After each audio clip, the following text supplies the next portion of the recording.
একজন বীর মুক্তিযোদ্ধা এবং বঙ্গবন্ধুর পক্ষে স্বাধীনতার ঘোষণা দানকারী জিয়াউর রহমান তিনি যখন রাষ্ট্রীয় ক্ষমতায় বসলেন তখন একটি লোককে তিনি প্রধানমন্ত্রী বানিয়েছিলেন। তিনি বাংলাদেশের একজন কুখ্যাত রাজাকার শাহ আজিজ। এই শাহ আজিজ কে ছিলেন? শাহ আজিজ কিন্তু একটা সময় আওয়ামী লীগের কেন্দ্রীয় কমিটির নেতা ছিলেন। ১৯৭১ সালে মুক্তিযুদ্ধকালীন সময়ে তিনি পাকিস্তান হানাদার বাহিনীর সহযোগী হয় এবং পাকিস্তান হানাদার বাহিনীদেরকে সর্বাত্মক সহযোগিতা করে। তিনি বাংলাদেশের যুদ্ধ অপরাধের সাথে জড়িত ছিলেন।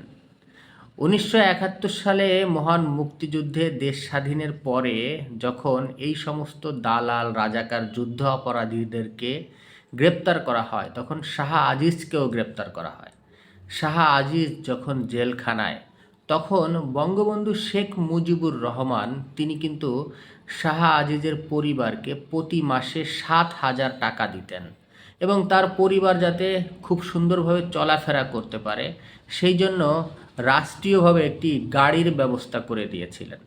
৩০ নভেম্বর ১৯৭৩ সালে যখন সরকার সাধারণ ক্ষমার ঘোষণা করে তখন এই সমস্ত দালাল রাজাকার যুদ্ধ অপরাধী তারা প্রায় ৩৬,৪০০ জন তারা মুক্তি লাভ করে।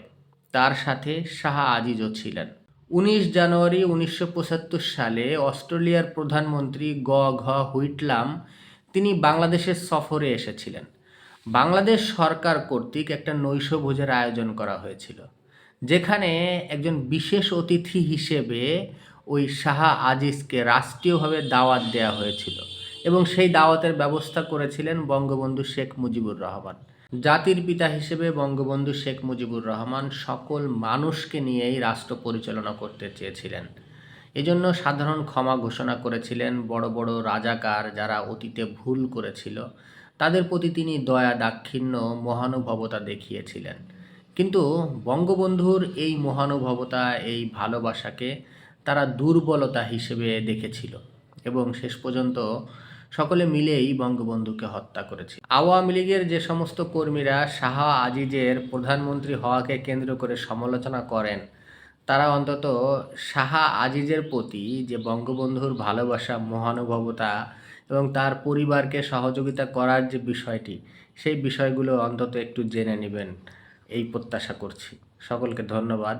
জয় বাংলা, জয় বঙ্গবন্ধু, জয় হোক এদেশের মেহনতি মানুষের।